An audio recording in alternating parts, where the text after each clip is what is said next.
আসসালামু আলাইকুম। তো এই তো এটা আরেকটা ড্রেস। তো আমাদের কিন্তু ঈদ শপিং আগেই করা হয়ে গেছে, আবার টুকটাক করে তাও বাচ্চাদের জন্য এটা সেটা কিনছি। তো মনে হয় যতদিন আর কি ঈদ না আসবে ততদিন পর্যন্ত মনে হয় যে টুকিটাকি কেনাকাটা চলতেই থাকবে আর কি। তো এই যে এই সুন্দর জামাটা আমি একজনকে গিফট করব, তো সবাই দেখে বলবেন কীরকম হয়েছে। তো জামাটা কিন্তু আমার কাছে ভীষণ ভালো লাগছে। আর আমি যেহেতু বেশ কয়েকটা ড্রেস আগেই নিয়েছি, আর এই খয়েরি কালারের মধ্যে একটা ড্রেসও নিয়েছি, সেজন্য কিন্তু এই ড্রেসটা আর আমার নেওয়া হয় নাই। আমার কাছে কিন্তু ভীষণ ভালো লাগছে। তো এরকম ড্রেস কিন্তু আর কি এইটা এর আগেও আর একটা কিন্তু এরকম ড্রেস আমি আনছিলাম। তো দুইজনকে কিন্তু এরকম দুইটা ড্রেস আমি গিফট করছি। তো আমার কাছে কিন্তু ভীষণ ভালো লাগছে।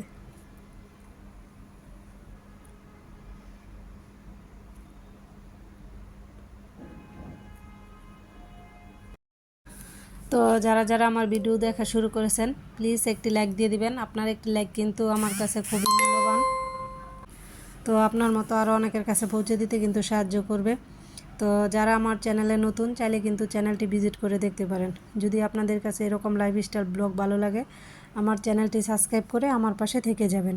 নোটিফিকেশন অন করে রাখবেন যাতে ভিডিও ছাড়ার সাথে সাথে আপনাদের কাছে পৌঁছে যায় এবং মূল্যবান সময় বের করে দেখে নিতে পারেন। আর যারা এই কাজটি করে নিয়েছেন তাদেরকে অসংখ্য ধন্যবাদ।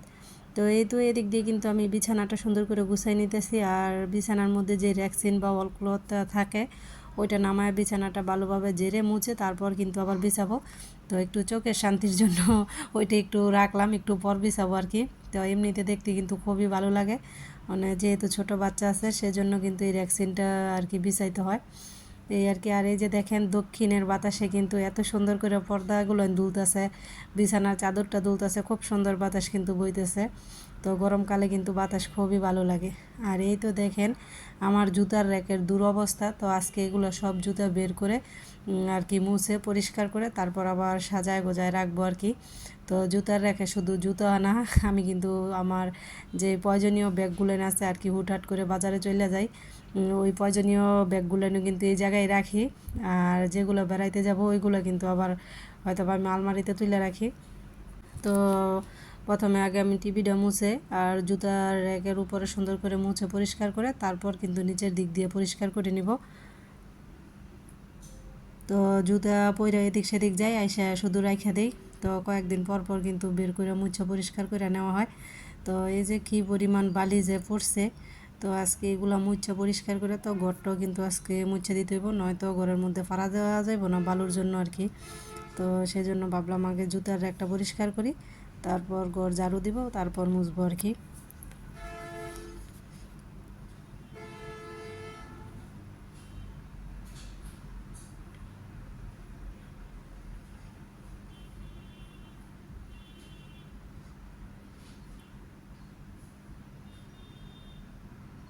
কী পরিমাণ বালি যে পড়ছে দেখেন।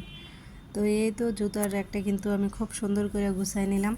তো সবগুলো জুতো কিন্তু না এই জায়গায় রাখা আর কি সম্ভব হয় নাই, বেশ অনেক জোড়া জুতো কিন্তু রয়ে গেছে, ওইগুলো হয়তো বা এখন একটু সৌন্দর্যের জন্য সাজায় গোজায় নিছি আপনাদেরকে দেখাবো পরে। হয়তো বা বাকি যে জুতাগুলো আছে চিপচাপ দিয়ে এইগুলো রাখতে হইব আর কি, এই দেশে কথা।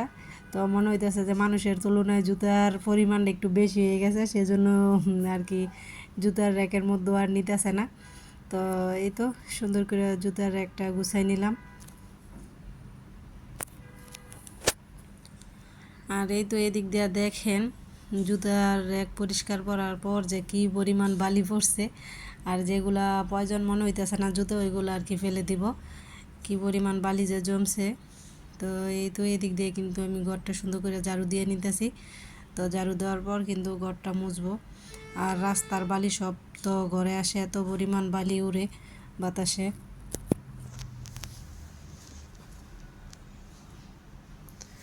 যদি এরকম বালি বাইরে থেকে না আসতো না তাহলে মনে হয় যে দরজা জানালা সব সময় খুলে রাখতাম।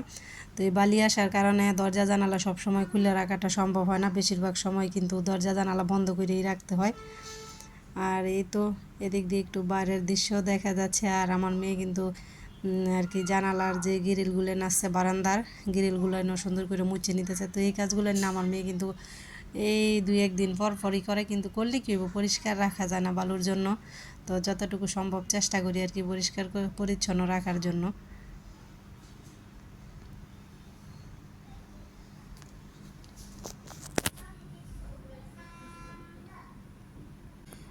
তো এদিক দিয়ে বারান্দাটা আগে মুছে নেওয়া হইতেছে, তারপর কিন্তু ঘরটা মুছবো আর কি।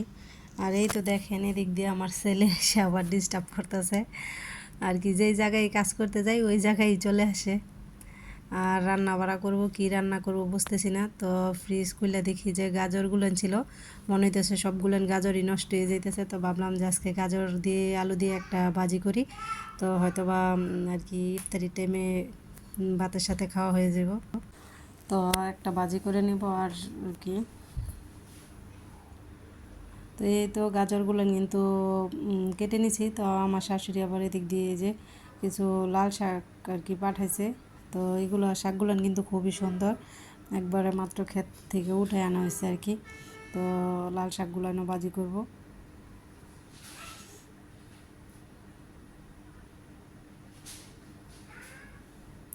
তো এখন পর্যন্ত যারা আমার ভিডিওর সাথে আছেন প্লিজ একটি লাইক দিয়ে দিবেন।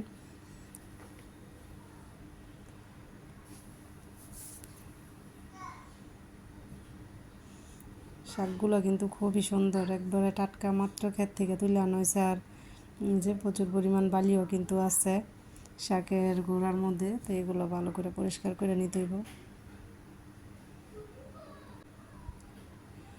তো এই তো এদিক দিয়ে কিন্তু শাকগুলো কেটে দিয়ে পরিষ্কার করে নেওয়া হয়েছে। আর সেই সাথে পেঁয়াজ কুচি, রসুন কুচি, কাঁচামরিচ আর ধনিয়া পাতা তো আর কি কেটে নিচ্ছি। এখন শুধু রান্নাটা বসাবো আর কি। তো সব কিছু কেটে কুটে রেডি করে নিলে রান্না বসালে কিন্তু খুব একটা সময় লাগে না রান্না হইতে। তো এই তো কড়াইতে কিন্তু আমি তেল দিয়ে দিলাম। আর এখন পেঁয়াজ কুচি, কাঁচামরিচ কুচি, তারপর রসুন কুচি দিয়ে দিব। পরিমাণ মতো লবণ দিয়ে শাকটা আর কি ভাজি করব। তো শাক রান্না করছি, আর আমার ছোটো মেয়ে কিন্তু খেয়েও নিয়েছিল, বলছিল খুবই মজা হয়েছিল শাক রান্নাটা।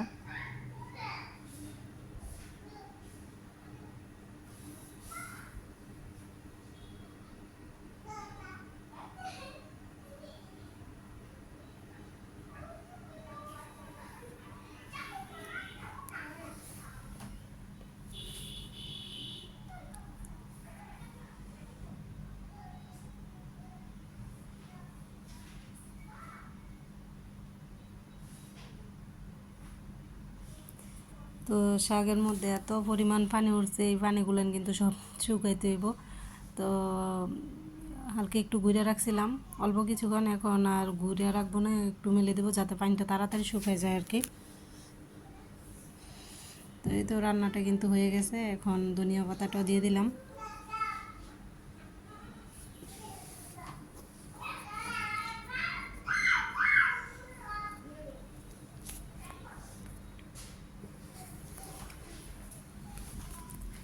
আর এই তো এদিক দিয়ে কিন্তু গাজর আলুর ভাজিটাও করে নেব।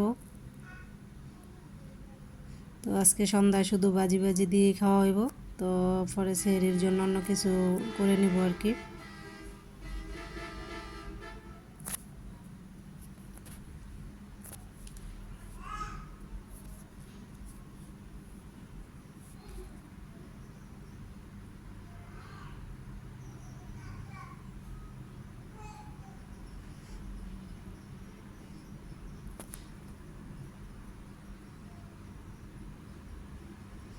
তো এই তো ভাজিটাও কিন্তু হয়ে গেছে। তো এখন ভাজিতেও কিছু ধনিয়া পাতা দিয়ে দিব।